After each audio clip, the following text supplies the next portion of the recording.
Matondo mokabila na kombo ya mvuluziki mbangu ja ntungunwa na kombo ya nzambe ya mpungu tulendo ya sorete bakoko la biso babelelaki nzapa nzakomba akongo mungali vidi mukulu Mungu baba Mungu wa milele nzambi gaungu lokumu ezongolo bele na mboka na ye nkembo pe lokumu ezongolo bele bino.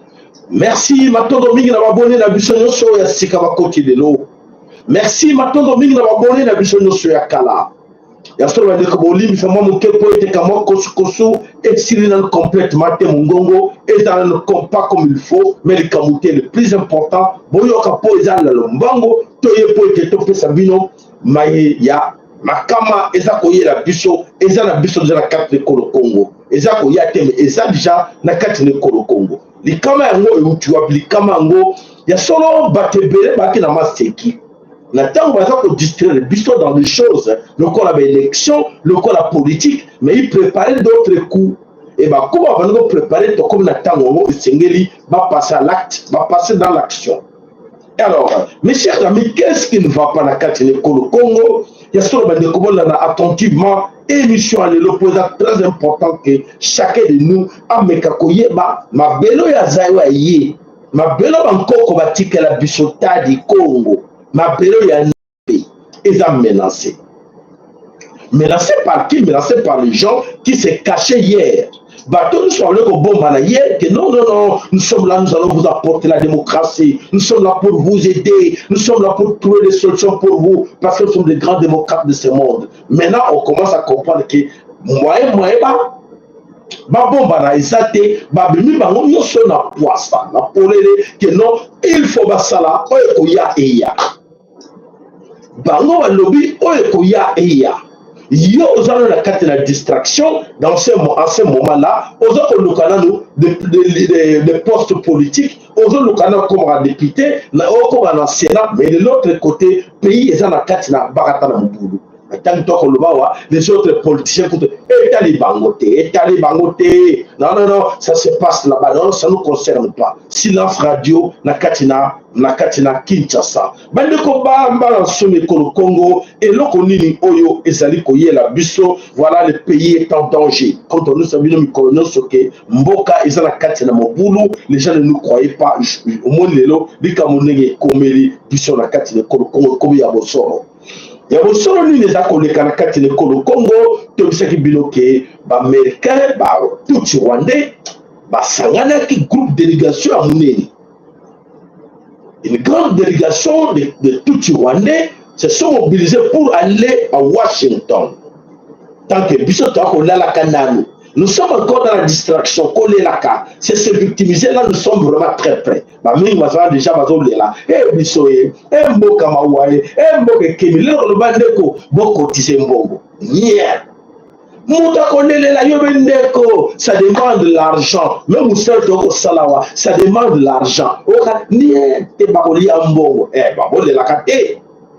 Bon, la gâté pour tes bateaux, comme il peut ça. Pour le bout de la mboka, après on a besoin, il y a quelque chose pour foutre à courant, pour foutre internet. Puis non, Bokani m'a beaucoup, Bobori. Alors, tu as des pliés qui ont la bicho, si on peut te l'aimer, mon moka condamné mon tuté. Mon condamné mon tuté que, ah, papa, ça là. On dirait, on dirait à quel côté qu'on a. Mais oui, papa, ça l'est à Tokaka, l'est à le baka, mon moka sur la kazate. On a pris ça comme le sakoba, matondo, tu les 10 personnes te voient quand ça chaîne. Mingi va sunta na bawale et ama kamona bango talingate. Mais quand tout la kate, coller la kate. Ce que nous même kodo, to ça sur mission te coller la te. Pour te bundé le Congo, alors yo comme lemba, biso to dans le droit lemba. N'est-ce pas? Merci. Alors, qu'est-ce qui se passe là-bas? Quand même, tu peux savoir une information pour te montrer que non. toyeba kite makambo komi ndenge nini lelo mokolo yenga bamingi bofandi na bandako na bino bobeki bosalaka te nga mpe nalobaki nakosala te mais soki naye na lombango mongongo eza mabe mongongo ezalaka mwa kosukosu mais naye quand même mpo na nini mpo ya un danger. Il y a un danger qui se passe. Voilà le danger, c'est quoi? La délégation, il y a tout tir, on est occupant, bakele na Washington, pour plaider cause na bango. Kole là, neneni, bazala besoin bazonga na pouvoir, na mabele ou ya bazoba. Na pays ya bazoba, bana besoin ba récupérer pouvoir na bango parce qu'il y a eu des accords entre Bango na Félix Antoine Tshilombo.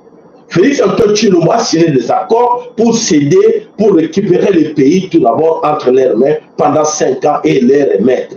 Alors ils étaient tous d'accord, Félix et Tutsi Rwandais. Alors, si et comment il y a l'élection, Félix a sali forcing, à l'équipe de l'élection, a sali forcing dans l'élection, à Zito. Parce que bravo, pour tout le monde qui comprendre la situation. Mais dès que c'est important, de comprendre la situation, tu as dit que, vaut mieux politique, pouvoir, et ça n'a pas beaucoup à Félix Antoine Tshilombo, que Ezonga n'a pas beaucoup à Matiti.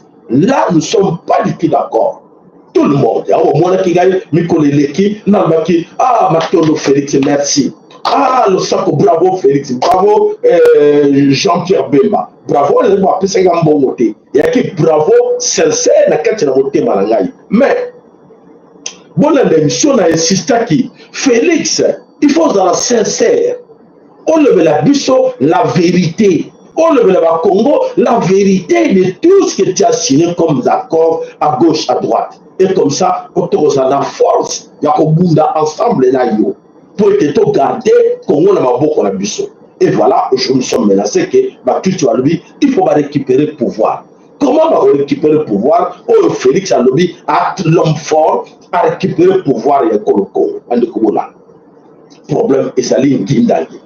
Félix a lobby, a récupéré le pouvoir, Bango a lobby, Félix a le pouvoir, Bango a lobby, Bazong va récupérer le pouvoir dans ma boca Félix. Alors, est-ce que Félix a un arrangement à Bango, ou ils ont le marqué, alors qu'on s'abuse, pour qu'il faille mettre Bango au pouvoir, mais la stratégie, nous sommes à Tessika, pour être du fait à Brada a hypothéqué pays côté à est, qu'on a payé un bambo qui est belé à hypothéquer yango, to y va toloba yango bandimate. Alors, c'est quoi je sonne? Qu'est-ce qu'il faut nous dire? Alors, oui, Mandeko, na son c'est la bango, ne te voilà 5 ans, topé, na ligne, botika bango na Bunagana, botika bango na Goma, botika bango na Ruchur, ma village, bamboka on a nyoso, bazar dans droit parce que ngai, na signaki, na tekalaki bango, mboka.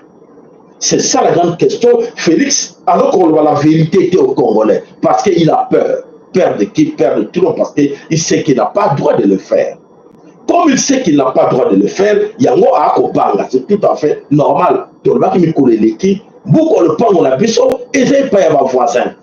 Le pango c'est à biso, Nekolaka le pango, il y a tout le monde, tout l'équipe, à Salak Moussoba, à Kekoteka, le pango, et biso to yeba quitté. Maintenant, est-ce que ça la nini? Tout ça, la biso non so, pour te récupérer beaucoup le pango, te récupérer le pango, la biso pour ma voisin, tout ça la nini. Bande que je vais appeler ma réponse, tout bomande qu'on a biso, pour ça qui m'appelle, bande non, te récupérer là nous, beaucoup le pango, te récupérer plutôt Bengana Banguna, et bon, tu as la dossier, il y a des qu'on a biso. Mais Ndekonabiso n'est pas sincère, mon frère. C'est ça le grand problème. Notre frère n'est pas sincère pour dire la vérité aux Congolais. Voilà les Kama Sika Ezali. Alors, les Kama Sika Ezali, voilà la situation est à continuer. Il y a d'autres pensées que à dribbler bateau, à kosa bateau, à côté de Bwenge, n'est pas message pour ça, nous avons bateau, on n'est pas côté, na quatre de Bwenge, mais autrement. Situation est à l'ingénieur. Situation est à dire qu'en ce moment où je vous parle, Batouana va tout va accueillir la carte de Mboka Washington, va accueillir avec des éléments, après des éléments, des preuves à l'appui comme Tolobaka, les images à l'appui, des vidéos à l'appui. Oyo, Makamo, nous sommes à la carte de Congo, la qui pèse na Mankana, na Kwamuntu, na kati ya Kinshasa na ba commune ebele ndenge nini ba soldat bazokotela bato mandaku bakobukaka Kinshasa mobimba ke l'état azali incapable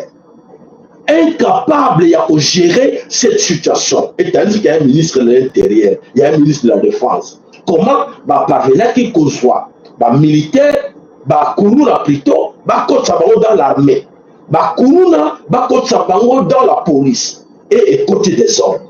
Qu'est-ce qui est arrivé là? Comment sommes-nous arrivés là que Kourouna, voyou, bandit de la rue, côté dans la police, côté dans l'armée. Et ça le désordre à la présence de nous sommes comme la police ou la police normalité. Et voilà, nous avons qui piège à nani, il y a tout. Tout va piège à nani, tout. Est-ce que tout va piège à qui? Bateau bazali la base. Bon là s'il vous plaît, la base il y a ma kamoyo autant que mona boba créer qui a mo banane. Que le lot tout ça mon les kamwana tout va jouer raison. Que donc nous sommes irresponsables. Tout ça, nous sommes bantou, tout comme diriger Congo, tout comme mériter Congo. Voilà, en grosso modo, sujet du jour, on va remarquer la carte de Mboka, Washington. Avec des images à l'appui, on y a la force du progrès, avec des machettes, on y a des soldats, on va brutaliser tout, on y a des témoignages, oui, on va contre la mission de policiers. Là,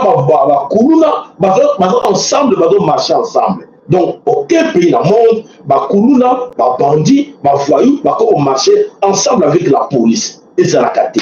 Témoignage journaliste, son zokaté, bateau bazana tout. Allez, quand bakata na paquet, il y a une image, baké na nakate na Washington. Comme Washington, je ne sais pas ce que Washington a même compris ça, Tinek Bango d'avoir ces preuves-là pour justifier leur présence. Alors, donc, on a été présenté en haut. Voilà.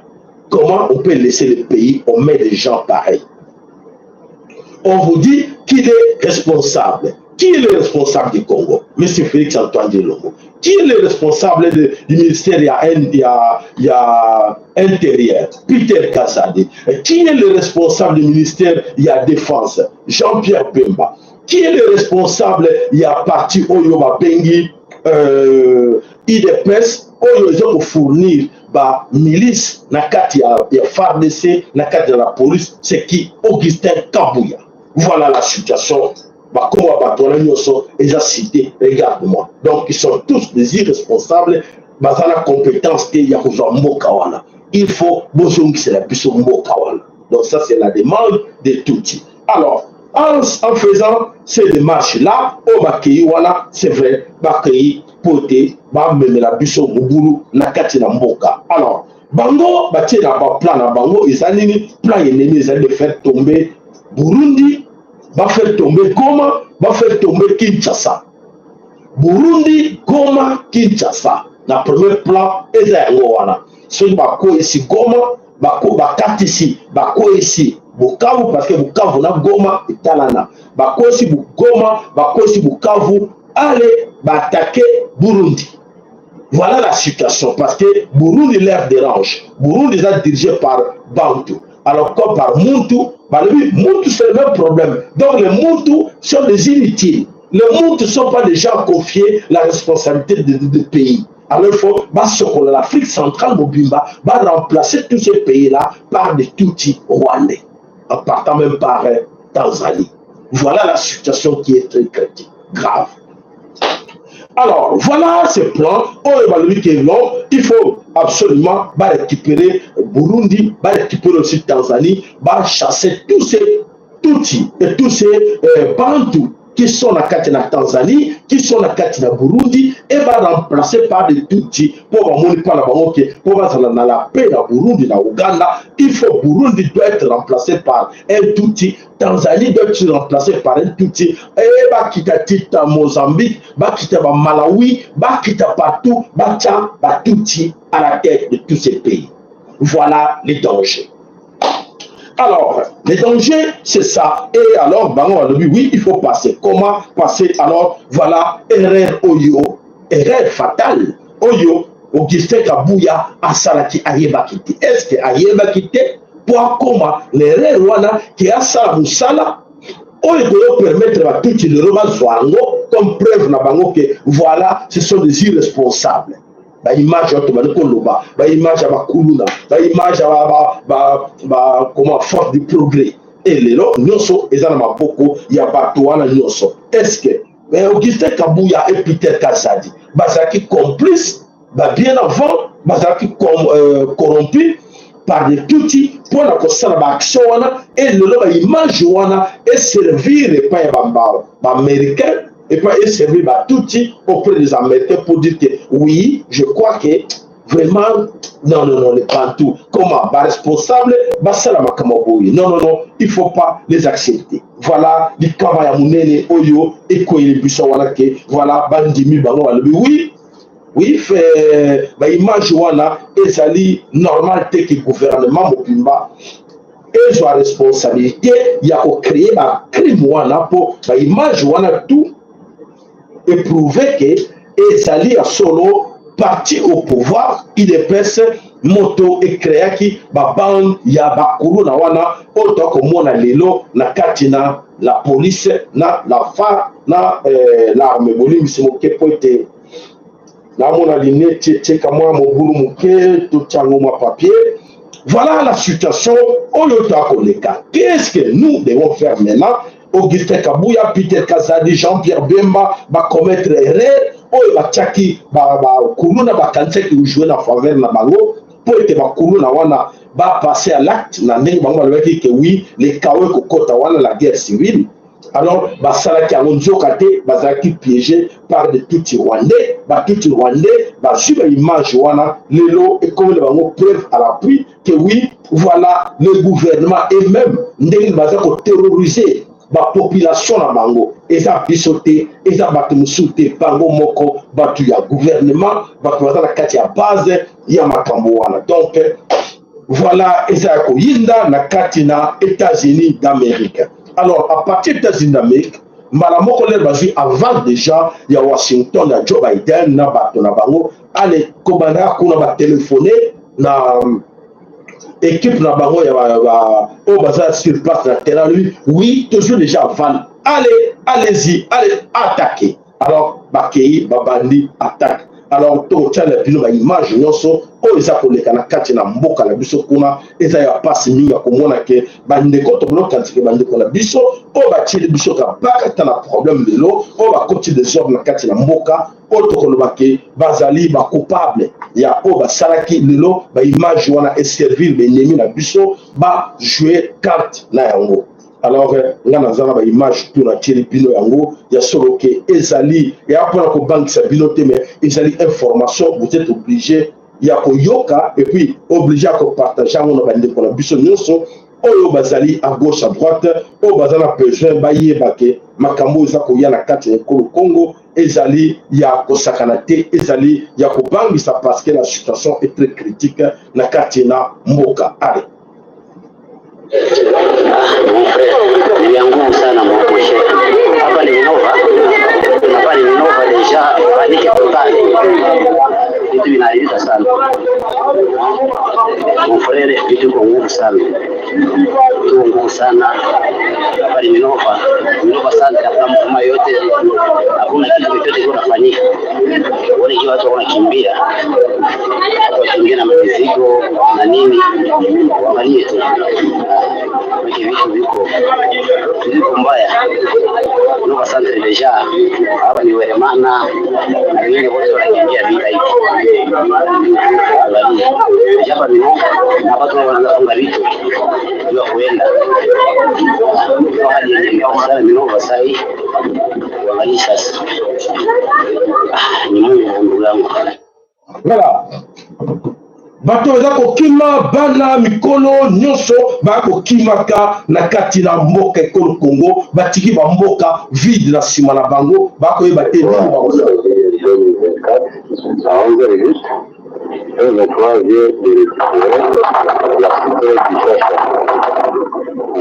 la route que vous voyez ici, c'est la route centrale de Sake vers Minova. Là où Le M23 vient de chasser la coalition des FARDC, le Burundi, SADC, les FDR et la Chora ou Wazalendo. La chose étonnante, ils ont cassé les portes des boutiques ici au centre du Chacha. Comme vous le voyez, ça c'est la porte des kiosques. Il y a d'autres. Il y en a beaucoup de kiosques qui vont cacher les portes. Vraiment, que Dieu bénisse la force de Dieu nous l'exprime. Sans combat, sans victoire. Voilà. Voilà, mes chers amis, là, la Katina, Nord Kivu, la population a des bandades, Bakimi. Bakiki, ma village, Nyoso, Montakosa, défense, Azate. Basoda, Bazareki, il y a FARDC, vas-y, consigne. Allez libérer, n'essayez pas de résister, allez quitter les liens. Donc, ça dit qu'on commence à comprendre qu'il y a une complicité du gouvernement congolais. Complicité du gouvernement congolais, oh, c'est que comment, tu as l'armée, mais bateau, au Bengala, sont des étrangers. Bateau, Bengala, soldats, la biso, la Katamboka, la biso. Makambo, nulle part dans le monde de Salama. Mais toi, comme on a la carte de Congo. Les gens qui ont dit, Bamsoussou, Bamsoussou, on dit, Maseki. Maston de la décor, Baker, Nabino, Nabalek, Nabino, c'est important. Bon, dans la qui dit, Batero, Tchaka, Ngopote, Banguno, Bokomo, Bako, finaliser. To senga na bino ngote poto lia yango to senga na bino bo fila ka baker wana bo tila ka biso ba like wana comme ça bazo mona ke bozo landa émission ndenge sengel po ba fila te.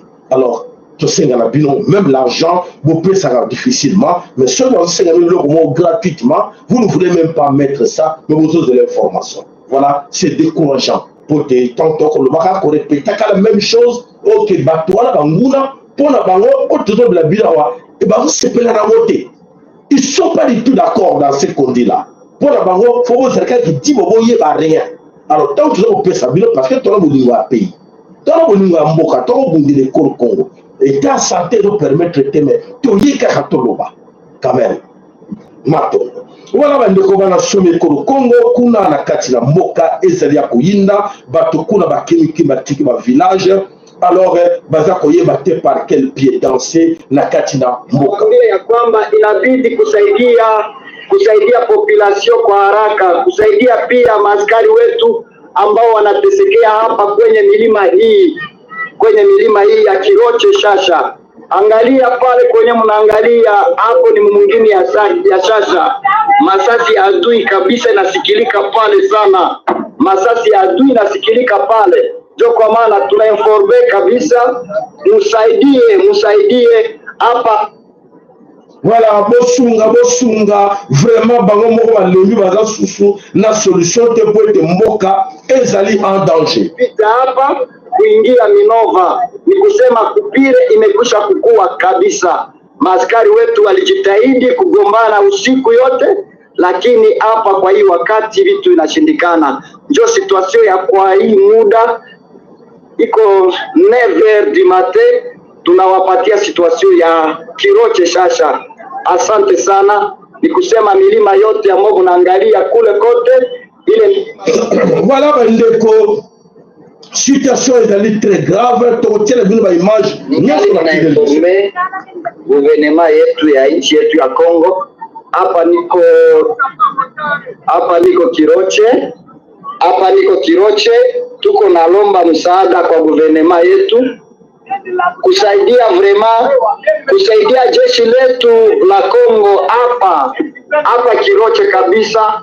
Unaona mlima wa Shasha pale, ni Shasha kwenye mnaangalia. Mimi kama vile shirika la rahia,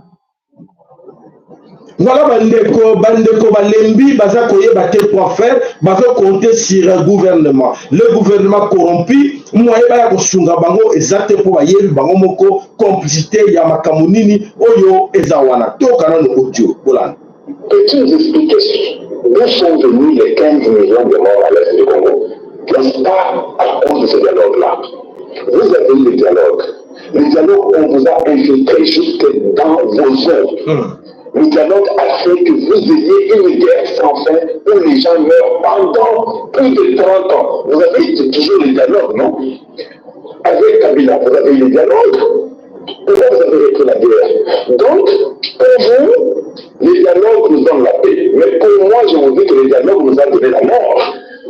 Les 15 millions de Congolais qui sont morts à cause du dialogue. Il faut dire la vérité aux gens. Bien sûr. Ces dialogues-là, on a mis les gens dans l'armée. Il y a eu une infiltration. On a violé nos mamans, on a violé nos grands-parents, on a violé nos soeurs, on a violé nos bébés. Après le dialogue, on a tué les moines partout à l'est là-bas. Dans toutes ces tribus-là de l'est du Congo, on a tué des chefs coutumiers par des Rwandais Tutsis. Mais c'est avec le dialogue. C'est avec le dialogue qu'il y a eu toutes ces bêtises-là qui voulaient parler que non, allons-y dialogue. Vous allez au dialogue. Mais avec les CNDP, on a eu un dialogue. Et puis par après, on les a embauchés dans l'armée. Voilà. Il y a le RCD Goma qui est sorti de là pour dire nous voulons ceci. Et il y a eu le dialogue avec le RCD Goma. En dehors de RCD Goma, il y a encore un groupe qui est sorti après ce dialogue-là. Ce que vous appelez M23. Il y a eu le dialogue avec M23. Ils sont encore entrés dans l'armée aussi, comme parce que les RCD Goma sont les Roubaix qui sont devenus les vice-présidents du pays. Vous les avez mis dans votre armée. Ils ont amené leurs frères rwandais dans votre armée. Ils vous ont infiltré en tout à cause du dialogue. Maintenant, c'est les M23 qui nous fait la guerre. On va maintenant aller négocier avec les M23. Et puis, les EFC, je ne sais pas si c'est l'Alliance du fleuve Congo, va aussi venir demander aussi le dialogue. Finalement, vous aurez tous les Rwandais au Congo. Est-ce que vous n'avez pas de texte pour comprendre que vous ne faites pas le dialogue? Nous allons au dialogue, il y a 15 millions de morts. Allons-y à la guerre et comparons combien de morts nous aurons. Oui, je doute fort que si nous allons à la guerre, nous aurons 15 millions de morts que nous avons eu pendant 30 ans. Et voilà, exactement. Frère, moi je pense que ce sont ces Américains-là qui se... Pourquoi les Américains nous poussent au dialogue? Ces Américains-là dialogue parce que là-dedans, ils gèrent notre armée, ils gèrent notre gouvernement, et là, voilà la situation. Quand il est le Congo, voilà, c'est pour cela qu'on nous demande d'aller au dialogue. Donc là, ils nous menacent pour nous pousser d'aller au dialogue. Alors, c'est à nous maintenant de comprendre que nous voulons plus de ce dialogue. Mais aujourd'hui, la situation est encore pire. Nous savons que les Nations Unies ont signalé l'engagement actif des forces armées rwandaises sur les territoires congolais et que la zone d'influence du M23 s'étend et sévit ici, alors que la violence est perpétrée dans cette zone. La vérité est que la seule voie et la seule solution est le dialogue diplomatique. Mais il semblerait que de nombreux membres de la communauté internationale se moquent éperdument de ce qui se passe, tant que leurs propres intérêts sont pris en compte. Que pouvons-nous attendre de la prochaine visite du président Macron en mars, alors que la France est celle qui a poussé l'Union européenne à accorder un soutien de 20 millions d'euros à l'armée rwandaise au Mozambique pour protéger des intérêts de ces pays? Que pouvons-nous attendre de Londres, qui a organisé le sommet de Kigali pour conclure un accord visant à renvoyer les demandeurs d'asile au Rwanda? En fait, la malédiction de la RDC se poursuit, les riches ressources naturelles étant pillées par d'autres. Que Dieu les aide à s'aider eux-mêmes, car ce n'est certainement pas l'Union européenne qui le fera. Voilà. Vous avez compris, la blague. Mais nos ennemis là prennent ça au sérieux et pour travailler dans ce dossier-là, nuit et jour, je vous dis. Et Bisson Tokota, Bisson Tanaka, Nabiyenga, Mbokeza Kokele, Bokomona, Talabama, Baza Satan, Babiki, Bakosala, Banda Kote, Bandeko Bakomona, Batiki, village. Nana Mdimaki, la carte, la Baroque, Lelo, a constaté trouver la Zamba, mon côté. Nana la carte, la Kinshasa, Mdimaki, parce qu'il y a des liens la carte de la Kinshasa, Batouaza de l'eau, sans abri, abandonné Banda pour la bango. Nous sommes pour la ligne, mais c'est qui en Ghana, tu as ma camo sérieuté. Et tu as préféré facilité. Facilité pour nous, c'est dire que plairer. Ah oui, ce qu'on s'est victimisé. Biso, patient, ma ouais, biso. Arrêtez ces histoires-là. Peuple, mon côté, le monde a la mentalité, le col à biso. Ce que le monde est la biso de l'eau à gauche, à droite, suite à notre mentalité. Mentalité la biso, comportement la biso. C'est pour ça que les autres en profitent pour dire que tous les ignorants, tous ne comprennent rien. Parce qu'au même moment là, on parle de choses sérieuses comme ça. Les autres attendent tout le monde sur l'histoire du football. Dans le moment où ils sont tous, mais tu as mon colonie, qu'est-ce qui se passe dans son pays? Et tu as quitté sur les débats et autour du sport. Mais le danger est là.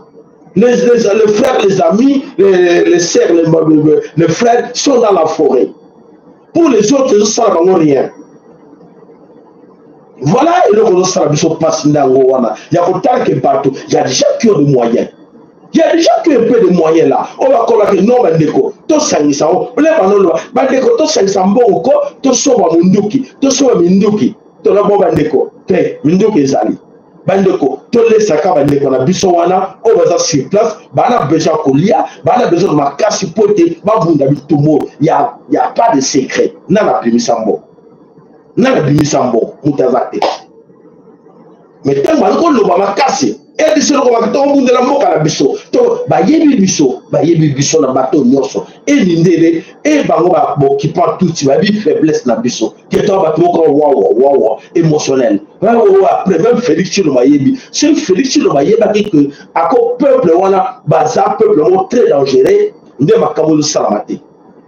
Ne salamata to baga bi peuple ba sakana bango to ba tomboka. Ba sakana bango te bana chang to ba bana chang baza wapi. Soko meki koleka na élection okomona okokima nzela ya chango baza wapi zomo esika okomi papa maman biso tako lobaka le peso qui plutôt limi la biso to arrêter peut te pour to sali pe mingi nzamba ko ba keno na ba to kobundela bana ba le mitute baba niama baza ba inutile to sala nini to lâcher parce que tout à faire là-bas inutile ne comprendre rien le bandeko boto côté t'as à côté de tout le bas au côté pour les missions comme ils cotisent les c'est dans la profondeur que boto cotiser tout le bas la vérité la mission va tenir sur toi on a posé un bon na la pesa zéro au moins 3-4 personnes seulement andeko tete ndeko to ya au moins te pesa les remerciements na les bien de côté à coller la lobby bandeko lobby mutu moko talo bakeno moi je te suivais pour tout ça au bunda tous les problèmes de couple la biso moi ko bimisa mbongo na couple ça te moi conseil la te pour les pays pour la nation toi ko tinda ba mbongo toi ko aider toi ko sala bande ko encourager bande ko o baza ko bunda l'école Congo ils sont nombreux toujours encourager bango nous toujours mais bino mususu le toro te ba ko li mbongo o to tinda ko no pesa ngo pourquoi le bloquer dans le système pour le bloquer biso ce qui est lié à Mbongo. Alors, Bandeko, toujours doua, Bandeko, Bosunga. Bonito, Bosunga, toi qui es la guerre. Bonito, pour tout le monde, Chambongo. Arrêtez. Tout le monde ne peut jamais.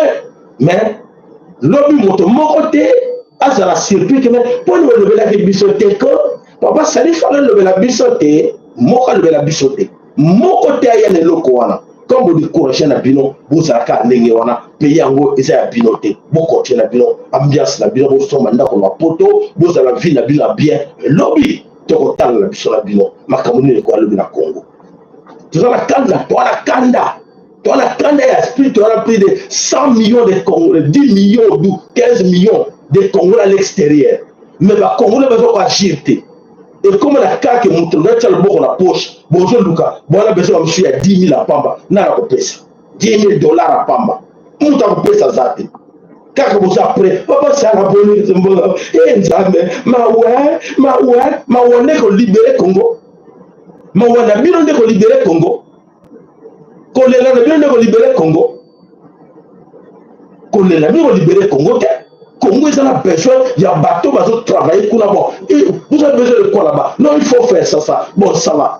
Attends, je vais demander si les amis, on sait, même si deux personnes qui travaillent dans le bureau, on déconne, ça fait moins que soit cacao. On déconne, il soit cacao. Bon, ça va. Nous allons appeler la militaire. Tout ce qu'on a.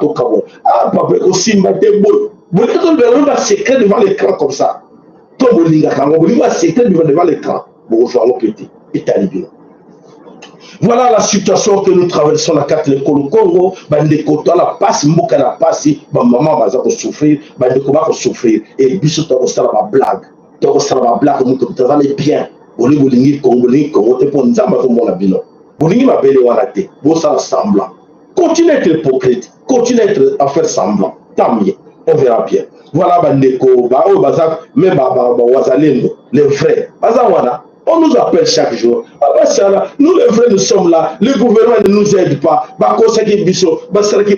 concerté appel, on lance appel à fond. Et au Canada, il y a de nombreux Canada. Ces gens-là qui sont au Canada.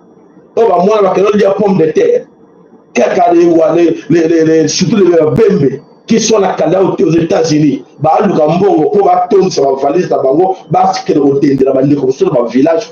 ils ont l'argent. Et bon, moi là-bas, qui ça qui a toujours esclave là où il est. Mais les jours quand les amis nous disaient, on pensait que, on croyait qu'ils en avaient trop tard. Et qu'on en avait trop tard. Continuez à être là, vous êtes trop sûr, vous êtes chez vous. Ok, restez chez vous. C'est très bientôt. Bon, ça va surpris. Et ça va bien en France. Et ça va bien en Canada, d'Europe, Mobimba. Et ça va bien aux États-Unis, au Canada. Beaucoup, ni beaucoup, ça va surpris. Beaucoup, ça va surpris, beaucoup regretter. Ah, si ce que la Sarah qui a bateau Bunda qui va Bunda, beaucoup la raison. Tango, yo, Luka, bateau Bunda qui mboka, bateau Bunda qui mboka, bako bois qui sayo, bako bois koyo kayo. Voilà, colérate. Colérate parce que mon monde est on ne va pas plus de fois. Donc, on va bonne rien. C'est pas à cause de cette chose de l'Oubango, parce que tu as besoin de bon pour la poche, non. Tu as besoin de bon pour la nation au Bimba. Et ça n'a pas été n'a pas comme un bouille, n'a pas comme un sucre pensé pour les autres. C'est pas normal. Ah, parce que ça fait mal, comportement, la biso, ma mentalité, la biso, moko wandeko. En tout cas, je m'excuse, et ça regret d'être congolais avec vous autres, parce que les autres en profitent, dans leur comportement, la bino, et que vous autres comprennent rien, alors, ils en profitent. Vous allez là, sans maille, sans maman, ma déçoit, Boutoumane. Baso mbongo bafondeli na somba nga moko pour la libota na nga na futi mbongo internet na salibo bien bango ba somba mbongo ne mo keleki pêche na ye o keleki bilanga na bimisi aso bunduki obike allez wazalendo les continuer mes frères wazalendo bravo. Quand tu dis bravo résout le problème, non. Quand tu dis bravo résout le problème, tu dois faire des actions et ils sont là à sacrifier ma vie na bango pour vous et vous aussi sacrifiez vos poches pour eux. Pourquoi vous ne voulez pas? C'est vrai que quand les matins pour te solo toujours on nous comme makambo à gauche à coup à tenir comme Koloba et on se tenir comme ko sala makambo susu et va ndeko toujours na bango baza ko comprendre en côté ça fait vraiment très mal. Bon voilà va ndeko solo bolimbisi oyo azona na lega mabe na éviter mais parce que ce sera pas si na kati motema ke mboka ngoza ya biso moko mais kaka groupe moko ya batu bako bundelaka misusu bazala kati na ba blague ko sala kaka non celui passé mta benga ki chambo en église alinga ko chamba allez OK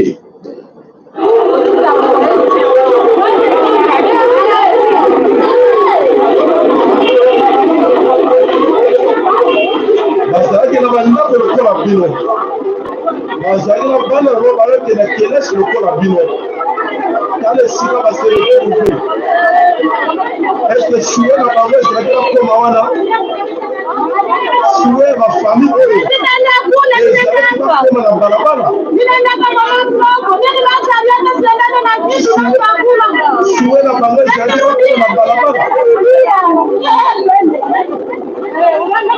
omoni na bana choué na bango ezalaki nakoma na balabala.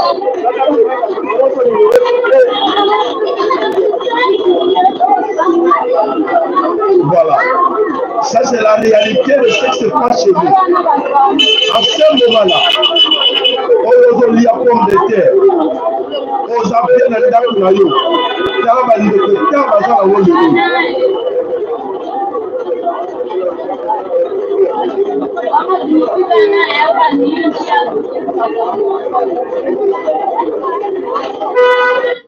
Voilà, situation nini. Monsieur Félix Antoine Tshilombo a commis ma Congolais na mokona lelo et na kati na gouvernement central kuna bango nyonso silence radio mutaza koloba te etali bango te po ete ezaki souhait na bango tokoma dans cette situation là. Alors nyonso wana etali bango te, bango ba ko continuer ko vivre bien na bana na bango na bandako na bango bana ba poto bazolia bien, il y a pas de souci. Alors le reste, débrouillez-vous, ça nous regarde pas. Alors voilà la situation. Mais attention, il y a des pays, il y a des gens où il y a la carte dans le Macambo. Si ni kweli tuna challenge na hii ni challenge ya SADC lakini pia East African Community, na kupitia SADC nimesema tumekuwa na mpango wa SAMIM kwa muda mrefu huko pale DRC, Eastern DRC. Majeshi yetu South Africa, Malawi na wengine tuko pale anda mwamvuli wa MONUSCO. Sasa kwa sababu tuko anda mwamvuli wa MONUSCO, operation zetu lazima zifuate anayetuongoza na anayefinance hiyo program. Lakini tungekwenda kama wenyewe, kama tulivyofanya Mozambique. Tulikwenda kama wenyewe Mozambique ndio SAMIM, kule ni MONUSCO na FIB. Tungekwenda kama SAMIM kama tulivyokwenda. Voilà, là c'est la présidente de Tanzanie qui regrette que la situation aux dans la région où les gens pensaient que SADC et Kendaki wana et pour aider comme M23, c'était du mensonge. Maman Samia alobi eza ba bêtise o Tshilombo komisi SADC na niveau wana ayaki na communauté East Africa akoti na Congo ayena ba Angolais akoti na Congo njoke zaki na plan ya balkanisation. Avant le président légal, non, cette fois-ci, c'est la SADC. Non, Félix, arrête de mentir. Voilà, situation SADC comme on a Tanzanie, à la carte de la SADC. Mais à mon avis, Kamalbi, va comprendre qu'est-ce qui ne va pas à la tête de Félix Antoine Tshilombo. Qu'est-ce qui ne va pas? Bango a un souci que danger côté de Bango la carte de la région, mais Félix Yemoro en terre.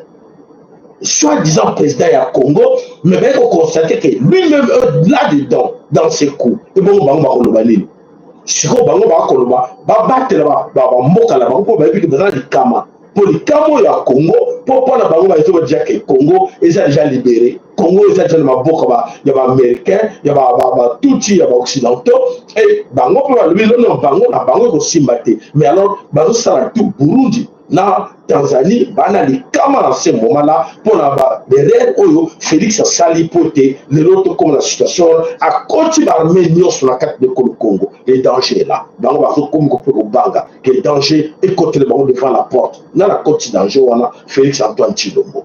Alors voilà, et cette situation qui se passe là-bas en ce moment-là, na Katina Mboka, na Katina Mboka Tanzanie, puis na Katina Mboka Burundi. Et bango baza concerné, baza komona les dangers, mais ba Congolais, tala ba Congolais, gouvernement ndenge moko, bande ba population ndenge moko, tout le monde a carte de distraction. Tout ça koyeba te, tout ça ni. Maye les aussi la biso moko ba Congolais, on le makambo esengeli que biso moko tous la bataille bourso, tout tellement poté, tout le baké non. Alors, donc, au moins, que biso moko bana soumi ko Congo, toza kutu na katina distraction. Na éviter. Fatih Beton. Peuple a tiré mon thème et pas na yo. Mais force yo zo sali la makambo. Na éviter sur ma conseil na ba ebisaka oni. Ofandi kaka ozolobaka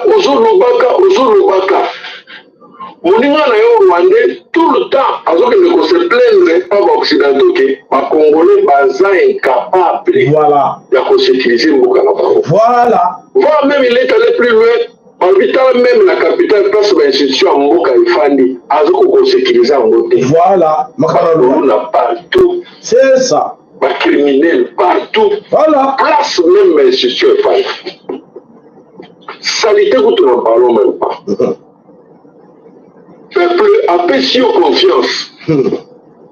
Mais façon aux salles la macamu, n'a pas lanterne na yo, n'a pas façon aux salles la macamu, c'est complice. C'est complice. Tu vas senga qui imposer pouvoir na yo. Pour imposer pouvoir na yo, et ça sur tout le plan. Ma très trop bazana armée chaque fois bazo trahir, ba émission Tchako Martial banda koboma bango. Mais yo yé passer dans Nzambe malamu. Loko lozoki mbongo, opesi yango mboka, opesi yango na maboko ya Nzambe. Biso toyebi oka mboka lokola église ya Nzambe malamu. La badimila oyo ya IDPS. Il faut souligner beaucoup la mboka boye. Bazoyebisa yo chaque fois que baaméricain balingi yo te. Tika bango kende kosala partenariat stratégique na Russie, na Chine. Eza lisusu ya kobomba te, bayini ya Congo bazobomba lisusu te. Mais yo ozalaka badiscours. Soki basindikaka ata bale moko, tala monoko na ngai, ata bale moko lobi, je fais entre les deux chambres en congrès et je déclare la guerre contre le Rwanda. Classé sans... Mais mon ina na yo kuna, aza kalme azo baloke, okomona, pe azo salango. Action là. So yo na ye. C'est ridicule. Franchement, c'est ridicule. Franchement. Mais tu comprends l'autre? Ouais. Franchement. Combien c'est que guerre à mon pays? Et combien fait la moins avantage pour la vie? Ah bien sûr. Pour ça, c'est moi, ma business, moi, sur moi, ma bon, besoin, pour profiter, même besoin. Bien sûr. Pour tout ça comprendre le temps, façon il y a beaucoup d'opération. Mais qui me na alerta na bi Bruno oyo bilo botingi ya soki Bruno général moko boaza makolomike na mwa libumu makoloba ntoti na mwa libumu Québec akoki mataba mbangu te bosu botie kuna zoka très abandi ko sala ba business na kuna ko coopérer na bango na tout ça ali mbangu yo wana bo rappeler donc ba colonel ba santé ba major ba santé ko kopesa kaka ba passa rouge Mawa. Ilifanyika Angola le 23 janvier ya mwezi ya kwanza ya secrétaire d'État Blank pamoja na Rolezo na waliointerese chef executive ya SADC walikuwa Goma na tarehe 21 alikuwa Goma kuhimiza jeshi la SADC kwa kupambana na uasi wa M23. Sasa information tunapata correct fiable hapa karibuni tutaitoa kwenye magrupu ni kwamba Amerika inasema ya kwamba sababu rais wa Kongo Felix Tshisekedi anakatala maongezi na waasi wa M23 wanakataza SADC kusaidia Kongo, wanakataza Angola kusaidia Kongo. Sasa hivi wanawaambia habari kwa kwamba Evariste Ndayishimiye wa Burundi pia Amerika iko na mwenyekosho kuzipopikana na Rwanda kule kumepakane sehemu za Kirundo. Sasa tunawaambia wazalendo. Oui, allô? Mwamuke msekimete na SADC. Oui, vous voulez intervenir? Ijapokuwa wanadanganya sio wanakuwa na objectif. C'est là l'instant. Voilà, c'est ça la situation est comme très inquiétante dans la région. Situation dans la région, ezali ya pasi ya komona ke bandeko ebele ya Afrique nyonso bakole la situation que ezali très critique et biso mo ba congolais teza ko joango na légèreté. Alors ndeko no soke pa na yo. Alors bonsoir papa Kala. Lo sako. Malo makamuno ko ba Ogano na lego, mais nkomo na yango Chilombo azana kopo wana. Chilombo azana kopo wana. Eloko moko ekala maletutu te. Exactement. Na Congo, soki Chilombo azana wana. Chilombo na batutu bazali eloko moko. Oui. Eloko moko ekotala menda te Chilombo na batutu bazana kopo wana. Bien sûr, bien sûr. Donc tout comme la Congolais, okala makasi ndenge nini tokoyoko arranger pouvoir pas Chilombo.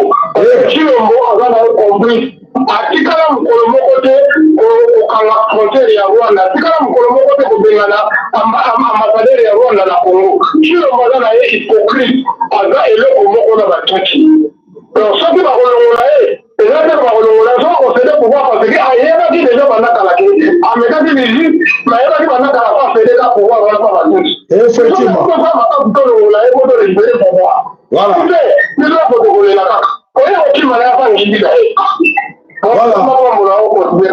Maintenant, nous mettons dans côté, dans l'action. Et ces actions-là, ça demande de l'argent. De côté de la claire. Tout le bacal à mon côté, pour te lever à mon pays. Na monoko de Kolobi, tout Bundaka de Longolaï, na monoko Longwaka jamais. Et c'est la pomme betama. Moumoane betama, basoma kambumawana. Bato baza ko risque wala ko sala wana basenga pe bazala moi quelque chose pour te balia. Si la besoin au moins que ça ne va pas entre nous, tant qu'on dirige ma camoute pour être bandeko bana kanda, oh bazana kanda makamoyo, bakoya ne bossa écranté, pour moi la bangote, bako bombana. Mais bandeko na okoyo ba ben coup de fil, ndeko biso zana zone boy, toi na boy, mais toi na besoin de tindre biso ni boy, toi na botin, boss pesa biso te, mais boss sombe la biso boy, toi na besoin somba boy, oh tout na biloko combien, oh écoutez 12 000, 18 000. Au tali, papa, pardon, au Souki, mais Tozali, plus de 15 millions de Congolais à l'extérieur. Et Bishop de Sotoza, tu as facilité.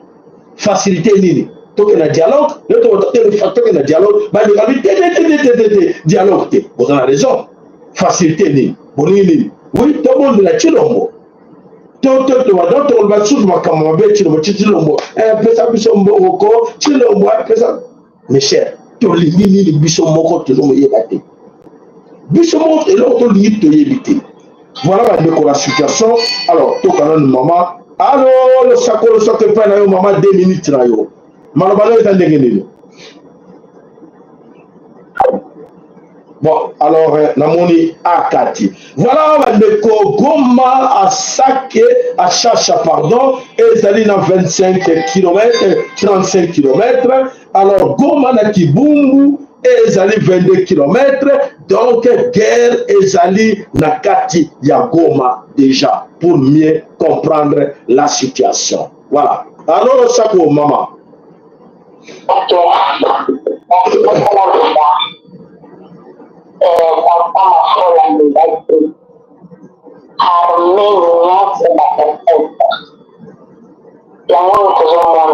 Oui. Armée ya Nzambe ekotinamite mukazala dernière liloba eza ye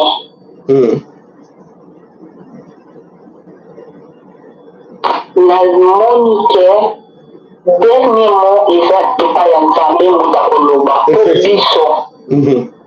biso tozaka na makasi te wana mayela bato bazosala wana bakomisi bakongole basoba bapesi bawango bambongo bamisusu bakomi bamondo bakomi basoki banini bapesi bakombo différent.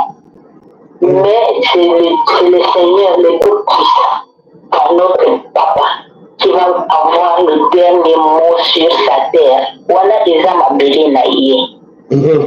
Ata basaki nini naïe bango nyonso mokili mobimba. Ata bazosala bongo bazo biso nyonso tobanga te totika nyonso na maboko ya Nzambe. Bazoyoka ke bozomona mpasi ke mbongo nini nyonso wana eza nango ntina te eza biloko ya mokili biloko ya demon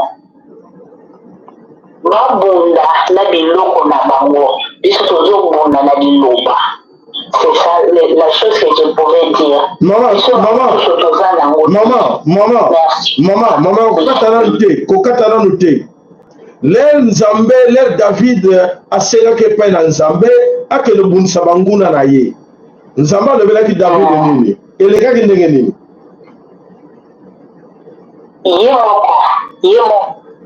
Yom te ma solongo bien, oza musaleli en Nzambe. David l'air a quelque bunda, a quelque bunda ni na maloba, tope asimbaki libanga na maboko. Asimaki libanga. Pona ni. Etikali sikoyo mutu wana azala libanga wana bima. Voilà.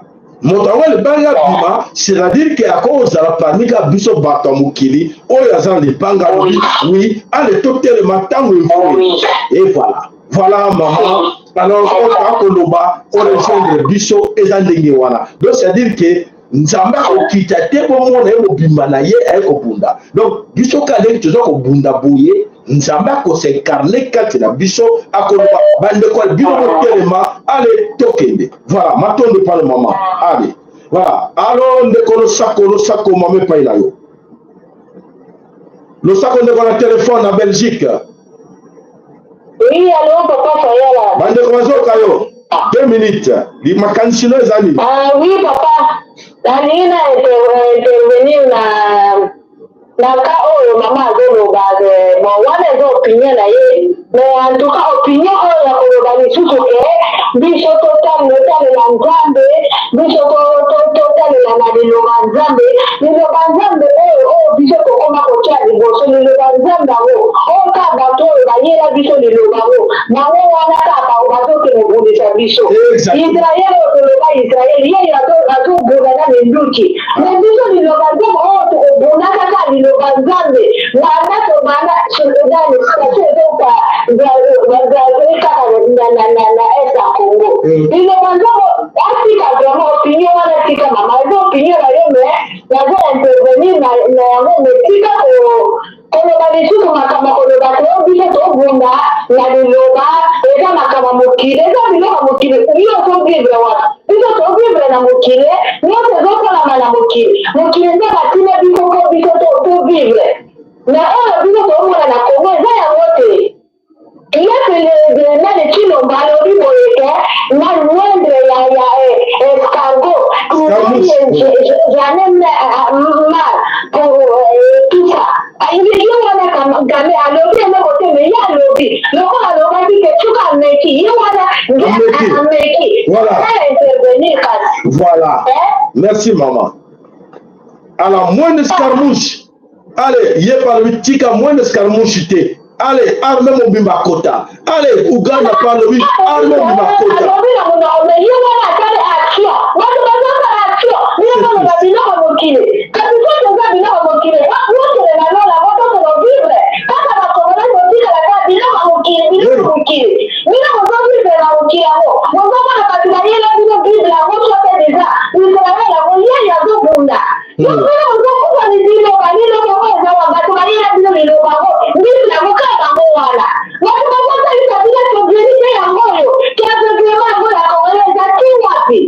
Voilà. Matondo maman. Matondo l'éclaircissement là yo. Il y a solo que na komona ya solo tolobi ke oui Israël balobaki ke bango ne bat kolo liloba kolo Bible kolo nzambe bango wana bazo sala trafic d'organes bazo boma batu bango bazana plaque tournante ya trafic d'organes ya nzoto ya batu o nzambe ya sala liloba ngo to komona un peu compliqué liloba nzambe comme compliqué. Alors, tout le monde, parce que tu es dans David, avec Libanga, Abunda, la Goliath, alors, au nom de la solidarité, allez, dans la Kouété, à Zouaki, à Bambi, à Koué. Nzambe a péché puissance, quand Libanga, on a Bambi, à Koué. Ou soit, tu mobiliser Batuna Bisso, Congolais, tu es très nombreux, tu es capable de comprendre Bangouna na Bisso. La masse populaire, autour de la carte de Congo, tu es capable de chasser tout ce monde-là. Mais alors, Massango, on le basali corrompu. Massango, on a dit qu'on va comprendre Bangomogote, on va le Kolia, Kwanga. Honorable, excellence, Fatibé, allez, la béoana. Voilà, voilà, le Congo, et Zali a passé à Komonake, voilà, ce qu'on dit, notre mentalité, notre comportement, comme Bamindeli, étranger, comment Torresonaka, parce que cliquant du son et l'autre l'aliénation mentale. C'est cette aliénation mentale-là, il y a une fois, il y a un petit tu as un salaka, Nzamba au salaka, au bétinga, et maintenant de ce côté, allez, pas. Nzamba ne va pas dire et les pauvres quand le royaume du ciel vous appartient. Pas yo dans le paradis.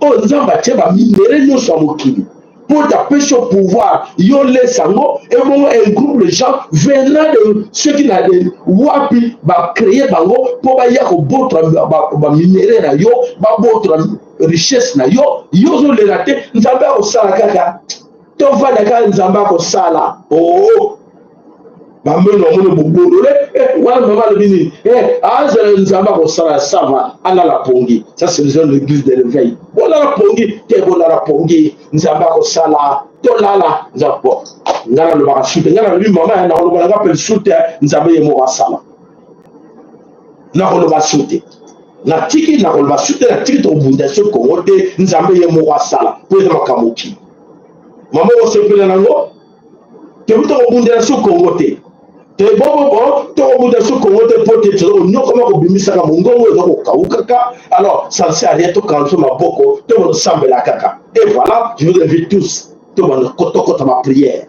tobanda kosambelaka na biso bato wana komaki na minduki bakobima bango moko jamais je vous dis jamais biloko wana so tolandi yango eyaki biloko ya l'air ya poisson aire ya hégémonie occidentale l'église na bango lelo bakangi yango partout mpona makambo wana ya maloba wana nzambe akosala bapreparaki biloko wana tout ezalaki bien calculé mpo baveki bazaki affaire na biso ke bakobotela biso biloko na biso bakoboma biso bakosala nyonso ke biloko na biso ezala ya bango ebongo bakotiaki batiaki maloba wana na kati ya balivre wana pour dire que nyonso tout est vanité de vanité vanité papa dovanda na or ye moto ya liboso catholique ye amoni vanité nango te ye amoni vanité te non bapona nini na zwi nyonso baor nyonso ya monde oyo besika baeglise baor nyonso ekendaka kuna epa na ye walimate bango etonda ye amoni vanité te mpo endayaki na malelo bango te todesolaka bandeko s'il vous plaît yango tokorendre bana biso bafeleyan yango todétruire la jeunesse na biso likolo maloba oyo tokobimisaka so tobi liloba mwana pandi elebe vanité naoluka na mosala mpona nini naoluka mosala mpona nini eya vanité de vanité navandanga na ndako mama tika maloba wana oyo liloba wana vanité de vanité tika yango nzambe apesaki yo maboko makolo apesaki yo nyonso na motu ndenge bapesa monguna na yo kokanisa teke nzambe atie na kati na yo mosusu epai na monguna oyo atie mosusu te ye mpe monguna avakela alobi nzambe atie mpe bango baaméricain batie bible nzambe permettre biso tokende koboma bazoba wana basengi na nzambe akoboma bana droit te imaginez-vous ils n'ont pas droit à le faire. Mais au nom de la Bible, il y a du temps que nous avons voilà, il y a solo ezo ya passe mingi pona biso tant que comprendre biso mokote maloba yango ezo kende ndenge nini maloba kaka yango wana ezo nuire biso oyo biso mokoto ko comprendre yango te alors c'est toyeba voilà bandeko bana some kolo Congo alors esenge la biso to kende teba oyo nyonso oyo ezali koyaka biso moko esenge na biso tobunda tokei na mboka France na mboka ya Zoro balobi kuna France ekomi mboka ya Zoro asala makambo bi Zoro no bo ayo film o muta simaki pe cha Zoro wana kana boyibi o ayebaki ete botala ba film Zoro alors balobi ke Emmanuel Macron a commis Zoro et il y a comme ça l'action l'Allemagne, la Suède, la Norvège à leurs opinions publiques, ces trois pays envisagent un assaut de l'armée russe contre l'Europe d'ici 2 ou 3 ans. Parallèlement, l'OTAN l'Atlantique mène le plus important exercice militaire depuis la guerre froide. Et une question ce soir, quid de la France? Est-elle prête à se défendre? Est-elle prête à la guerre? Mercredi 24 janvier, l'USS Gunston Hall quitte le port de Norfolk, direction l'Atlantique Nord pour participer aux plus grandes manœuvres de l'OTAN depuis 35 ans.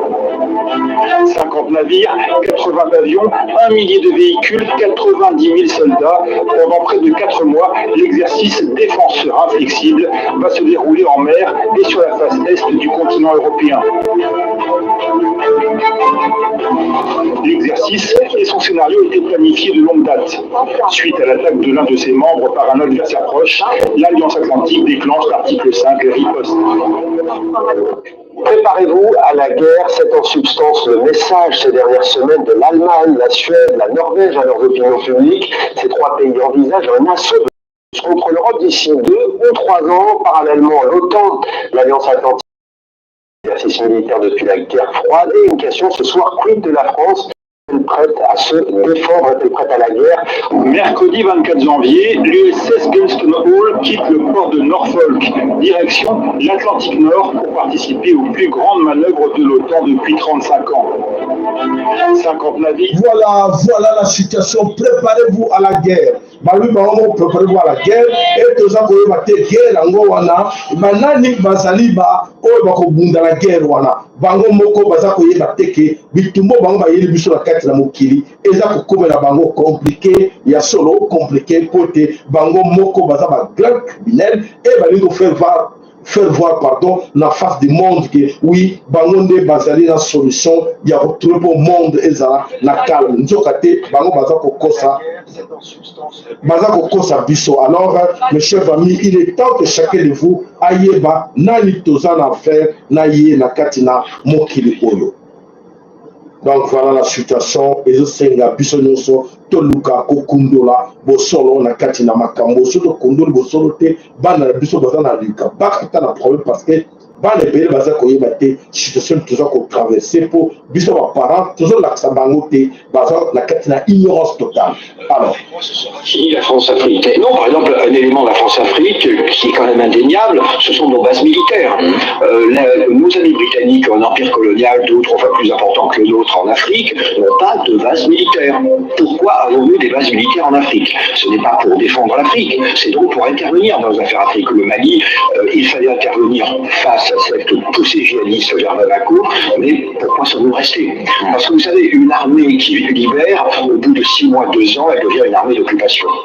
Deuxième élément, et là je vais peut-être choquer les spectateurs, mais si le Mali devient une république islamique, et en quoi est-ce un problème pour la France? Vraiment, ce sont aux Maliens de décider de leur sort. Vous savez, il n'y a pas eu un attentat. S'ils ont décidé de manière démocratique, ce qui n'est pas forcément... Nous ne sommes pas le Zorro des relations internationales. Nous n'allons pas débarquer en disant nous voulons vérifier que nos institutions sont démocratiques. Nous ne le faisons pas en Arabie Saoudite, donc je ne vois pas pourquoi on le ferait ailleurs. Avec moi, ce sera fini la France-Afrique. Non, par exemple, un élément de la France-Afrique qui est quand même indéniable, ce sont nos bases militaires. Nos amis britanniques. Voilà, mes chers amis. Et donc, c'est la Bissomoroba sur le Congo, de passer le message entre nous. Nous sommes capables. Bon, comprendre la liste dans le psychologue. Nous sommes tous capables de mettre tout ce monde hors état de nuire notre nation. Nous sommes capables, en écartant les inutiles, en commençant par écarter les inutiles tout autour de nous, les gens qui ne réfléchissent pas, qui raisonnent, qui cherchent la facilité, écartez tout autour de vous. Un homme, il faut avoir, ou une femme, un homme, ma majorité, c'est-à-dire qu'il faut avoir une vision, voir des choses autrement. Ce n'est pas tout ce qu'on t'a dit, que non, moi ça doit être comme ça parce que j'ai étudié ça, j'ai lu quelque part, ça doit être comme ça. Non, il faut tout d'abord une vision sur toi pour permettre de voir loin que non, moi je ne peux pas accepter que quelqu'un d'autre aille pour appeler ça un commandement. Moi, je ne peux pas accepter de rester pauvre pendant des années, tandis que dans ces pays-là, il faut qu'il y ait partage équitable. Moi, je ne peux pas tolérer, accepter que quelqu'un d'autre qui n'a pas de compétences, qui n'a pas de qualité, me diriger. C'est ça, un homme doit raisonner comme ça. De ce côté, tout autour. Des gens qui sont dans la politique, qui sont tout autour des politiciens. Pour la parole, les leaders sont des savants. Leurs leaders, comme leurs pasteurs, sont des savants. Si vous failli, attention, votre pasteur vous a dit ça, attention. Et pour toi, tu gagnes quoi dans cette histoire? Eh non, moi je gagne l'âme, mon âme, sur ma belle, âme na ngai ngana zo bikisa âme na ngai o bikisa âme na yo c'est quoi qu'est-ce que c'est ko bikisa âme na yo non ngana zo luka éternité ah bon ah donc on zo luka éternité o luka bikisa âme na yo âme no ça déjà menacé donc ça dit pour la bango ndenge mundela yela ki bango là dans les têtes que il y a des satans partout il y a les diables partout donc c'est la peur. C'est cette peur-là où ils sont dans la qualité de père en fils, de mère à fille. Donc, ils ont continué à alimenter Tchaki Bango depuis l'époque où Torbenga, où il y a qu'on appelle ça encore l'hégémonie occidentale. Donc, l'hégémonie occidentale, et celle va œuvre qu'on appauvrit le bissot. Là-dedans, dans les têtes, les gens ne raisonnent pas. Il y a des choses qu'on ne peut pas laisser ça à dire. Excusez-moi. C'est toi parce qu'il t'a donné ma faculté nyonso. Nzambe a pesi biso ma faculté nyonso. D'ailleurs, ils ont des sous, la moto a eu des intérêts à ma vérité. Ozo bunda ma vérité parce que ça dit trésor. Oh, nous avons pesi biso. Bon, mengo nous avons pesi biso. Le Congo. Oh, dit que banananga. Congo, banananga. Et banayango, moto ezate. Des inutiles. Ils ont des sous. Ils sont dans Nzambe. Pour tout ça a été. Particulièrement ma belle. Après, je vais là-haut. Qu'on y mon paya ko konzayo. Kolingate mopaya ayako konza yo. Ce que mopaya konzi yo ezali abomination. Pour mopaya ko konza yo te. Regarde-moi. Vous avez croyant, vous avez chrétien, vous avez musulman, votre orthodoxe, kimbangiste banani. Est-ce que vous savez que vous êtes dirigé par des étrangers? Est-ce que vous savez que votre pays est dirigé par des étrangers? Est-ce que vous savez que votre peuple, vos populations là, ne sont pas souverains? Est-ce que vous savez que ce peuple-là souffre à cause de vous? Parce que vous ne dites pas la vérité à ces gens-là. Si toi, aujourd'hui, tu es bien là où tu es corrompu, tu acceptes tout, tu fais voir aux autres que non, calmez-vous, nous avons l'ingé boyété, nous avons kosala, tu vas continuer ce route à Nzambe. Beaucoup de route à Nzambe à Kabola Congo. Beaucoup de route à Nzambe à Côté Kamabele. Bandeko, vous qui wapi. Vous qui wapi na biloko bozo sala bakisi, ya biloko moko ezala mutuna makonzo mona na vis-à-vis. Vous coopérer dans la franc-maçon, dans l'illuminati de la franc-maçon, dans la Nzambe. Vous savez que Nzambe, vous êtes plein dans les églises. Vous ne vous posez pas de questions pour savoir pourquoi vous êtes dans cet état-là. Pourquoi vous êtes toujours là derrière, chercher les petits démons, là où ils n'existent pas. Bonjour Lukaka dans ma famille, Ndoki, la famille Langai, famille Mobali Langai, famille Noko Langai, famille Leki Langai, famille Aboye, famille Akouze Langai, Bazo Lukaka Langai, Bako Lanaka Ponani. C'est ça l'aliénation mentale. Avant yo Lukana Ndoki a freiné yo, Ponani no botakate, Pono Joa Moussalate, Mituna yo moko, et là on nous sali pour Joa Moussala. Et là on nous sali pour Bota. Et là, on nous sait qui avant pour le botate. Parce que nous, c'est qui n'est qu'est-ce qu'il a fait? Son c'est un avortement même. Et regarde le forcément âge d'ailleurs. Les autres me tout là. Ah bon? Pourquoi je dois me. Là, j'ai un souci de chercher un mari. N'attends mon kiné, comme on a la carte du Congo. Tous ces hommes-là, tous ces inutiles-là, ils n'ont pas de travail. Abonnez ça au nez. Ils avaient mariage, et après tu te retournes dans le Ndako. Papa, bon, qu'est-ce que nous avons fait? Ah, chérie, il y a la moussarate, on s'en dégaine. À la fin, divorce. C'est ça. C'est ce que vous voulez. Ou alors, tu ne sais pas que nous avons c'est ça. On le sait ce qu'on est. On est bien Nzambe, tu peux continuer à avoir un problème. On a des conseils dans le l'eau. Que chacun doit retenir là-haut. À nous quoi équiper, qu'on conserve à nous sauter.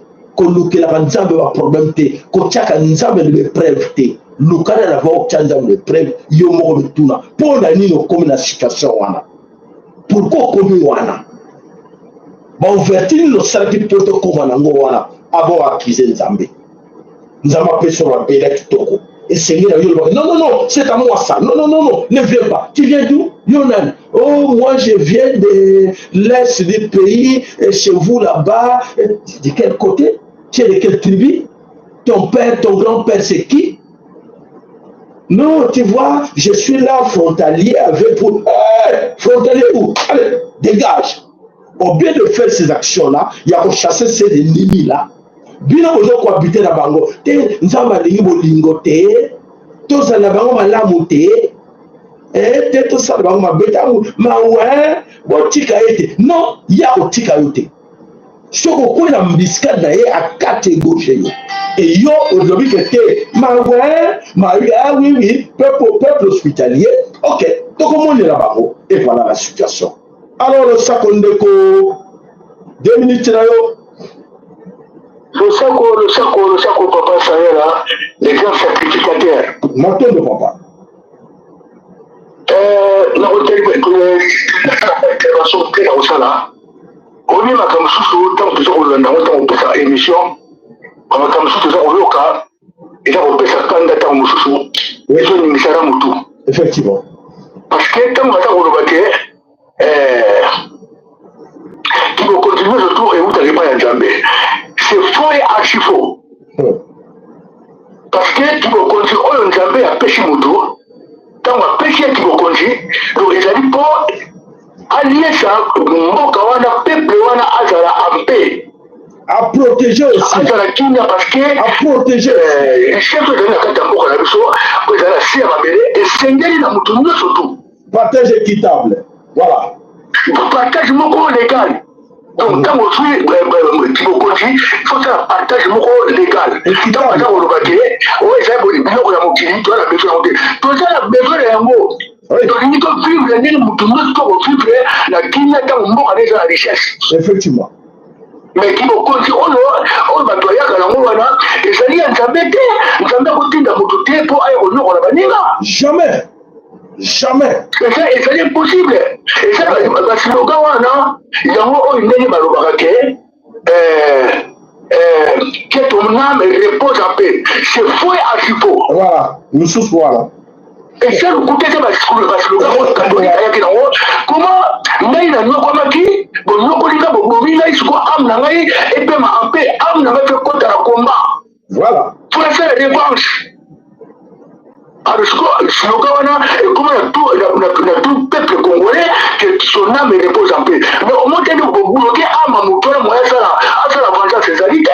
Vous tenez quoi? Vous n'avez pas de quoi? Complètement. Et ça, comme catholique, il y a qui dans haut. Et ça, le coup, on a que laisser les morts enterrer leurs morts. Et lui, Koloba, je dis, les motos, nous qui a cotisé à côté, à cotisé à mort vivant. On va cotiser pour le Kundamutouana. Il y a un moment que laisser les morts enterrer leurs vivants. Donc, il y a un moment qui peut cotiser pour le Kundamutouana. C'est faux. Après, bon, qui vous connaissez, vous n'êtes pas ensemble. Nous n'avons pas coupé cette chose, mon continent, on a dit, on a peuplé là, et c'est impossible. Oui, ça qui vous conduit, on a coupé, on a Satan, ma police, nous doit aller, pour nous, laisser la personne de ton commandant.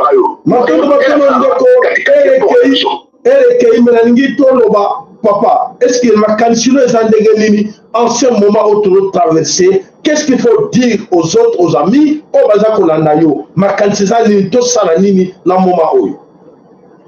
Ma cancelé les amis, papa, ça là, parce que nous, toujours là, toujours quand nous devons trouver la solution. Oui, la carte d'ambo, la mission, solution, c'est la solution de la solution, c'est toi ma cara. Parce que, vous pouvez toujours. La prophétie qui m'a envoyé que la 4e génération, on va conquérir le monde. Alors, ce qu'on va faire, la 4e génération va neutraliser complètement. Banitaï va complètement. Oh non, le stade de martyr, meeting aux Alakuna, prière aux Alakuna. Na buntu la bébé si ma petite toile nous autour, quand on parle on va dire na le vote qui va ça tout va comme affaibli. Quand on va pour soit la bimba au tira cité. Ali va comme pour terminer ma tout tout bien la cité. Moi va ça la révolte directe. Mais le point de ce ça la makala. Le rôle nous va le ça la bincha au ça la carte ça. Exactement. Bon, dans une état fort, il y a une quatrième génération. Papa, nous allons très bien. Mais ce qu'on va nous faire, c'est détruire le monde de la cuiti, détruire le monde de la campagne, n'est pas dégueu. Il va y avoir un conservateur, il y a un Santana, la carte à poste, il y a Congo comme président, il va y avoir un rabattu. C'est ça, et donc nous avons la besoin, mais il y a la conviction, à table de pouvoir et qu'on l'a tapé, et qu'on a un jour, pour tel bateau sur le tour, ça doit dire, allez, on doit parler du monde. Matondo.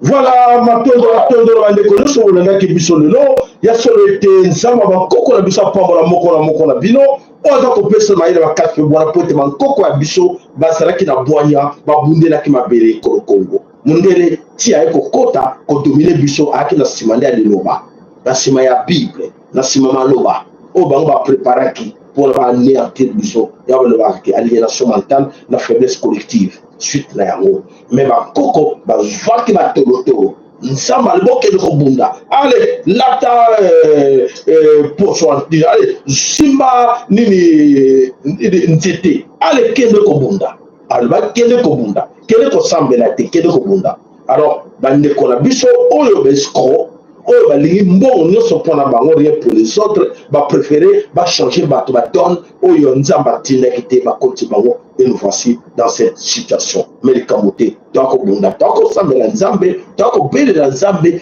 kimbangu tokobelela mvulusi kimbangu tokobelela tokila moi nzambe mpungu tule tokobelela ye mais tokobunda pe c'est ce que nzambe alingi mpona biso alingi bafeleya te wafali kake no nzambe tele makele kobunda lata nzakomba kele kobunda voilà matondo omoka bino tokutana mukona lobi ya solo matondo epai na bino bandeko na biso bonso on va mettre ko sur la chaîne la biso to bosanité papa na biso papa Willy na mama na biso Marie na Katina Dallas to bosane binoté to bosanité papa na biso Totolema to bosanité papa na biso Yeko, papa Yeko Emmanuel, Tobo Sanité, papa Nabiso Michael, Mokobo Bon Guérison, Tobo Sanité, maman Nabiso Anna Loussa Kweno, Maton de Painayo, Tobo Sanité, papa Nabiso Francis Bitodi, le Sako, Maton de Painayo, Tobo Sanité, papa Nabiso Bandeko Mingi, Oba Sunga Nabiso la chaîne, Nabiso Zama Pambola, Moko la Katelabino, et Siga Bojomina, ma Bota Labino, Zambe, Akumisama, Yasolo Tokutani, Mokoroya, Lubi, Ingeta, Ibobo.